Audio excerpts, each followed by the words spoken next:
30 दिन लगातार रोजा रखने से आपके जिस्म में क्या पॉजिटिव हेल्दी चेंजेस आते हैं, आए आपको बताते हैं। जी हाँ, रमजान के बाबरकत महीने में ना सिर्फ हमारी वो रूह के लिए बहुत अच्छा है, हमारी रूह की क्लिनजिंग के लिए अच्छा है, हमारे जिस्म के लिए भी बहुत अच्छा है।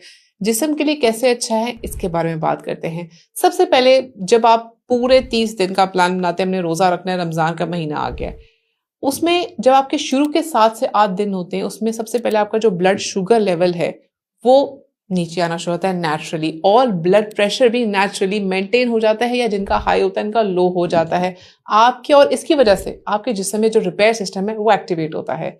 दूसरा स्टेप ये होता है कि आपका जिस्म रिपेयरिंग की तरफ आना शुरू हो जाता है। जैसे ही जिस्म रिपेयरिंग की तरफ आता है, आपका जिस्म अंदर से सफाई करना शुरू कर देता है, टॉक्सिन मटेरियल बॉडी से बाहर आना शुरू हो जाते हैं। तीसरा स्टेप ये होता है कि अगले नेक्स्ट 10 डेज में, अगले 10 दिनों में आपका जो डाइजेस्टिव सिस्टम है वो रेस्टिंग पोजीशन की तरफ जाना शुरू हो जाता है, जो कि वाइट ब्लड सेल्स की प्रोडक्शन को बढ़ाता है, जिससे आपके जिस्म में रिपेयरिंग शुरू हो जाती है।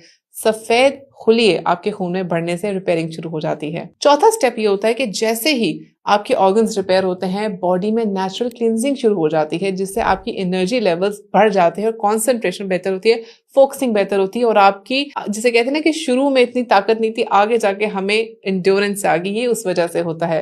अच्छा, उसके बाद नेक्स्ट स्टेप, फिफ्थ स्टेप ये होता है कि आपके टॉक्सिन्स एलिमिनेट होना शुरू हो जाते हैं। आपका जो लिवर, किडनीज और आपकी जो आंत में जो टॉक्सिन्स मौजूद होते हैं वो बाहर निकलना शुरू होते हैं, आपकी बॉडी पीक परफॉर्मेंस की तरफ जाना शुरू होती है। सिक्स्थ स्टेप ये होता है कि आपकी जो परफॉर्मेंस और एनर्जी है वो बढ़ना शुरू हो जाती है। आखिरी दिनों में स्पेशली जो लास्ट डेज की तरफ आते हैं रमज़ान के महीने के, आपकी बॉडी अडेप्ट होना शुरू हो जाती है और आपकी एनर्जी और परफॉर्मेंस बहुत बेहतर हो जाती है। सेवंथ चेंज ये होता है कि ऑटोफेगी प्रोसेस चलना शुरू होता है। रोजे के दौरान स्पेशली जब आपको भूख प्यास की हालत में होते हैं तो जिस्म में ऑटोफेगी होती है, यानी कि आपके जो सेल्स होते हैं वो ऑटोफेगी की तरफ जाते हैं, आपके टॉक्सिन्स बॉडी से रिमूव होते हैं जो आपकी सेहत के लिए बहुत बुरे होते हैं, और आप हेल्दी होना शुरू हो जाते हैं। आठवां सबसे इंपॉर्टेंट चीज ये होती है कि आपके हेल्थ बेनिफिट्स इसमें बहुत हैं। जिन लोगों को शुगर होती है उनकी शुगर लेवल मेंटेन होना शुरू हो जाती है, जिन लोगों को वजन का मसला है उनका वजन भी कंट्रोल होना शुरू होता है, जिनका ब्लड प्रेशर का मसला है वो भी अपनी अद्वियात लें टाइम पर और रोजा रखें, तो उससे उनका ब्लड प्रेशर भी कंट्रोल रहता है।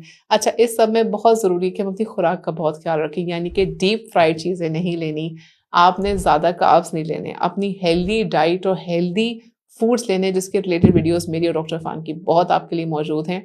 अपने रमजान को अपने लिए हेल्दी बनाएं, अपनी रूह की क्लेंजिंग पे ध्यान दें, और साथ ही साथ जिस्म को मेक श्योर करें कि वो क्लेंज हो और डिटॉक्सिफाई हो। बहुत शुक्रिया।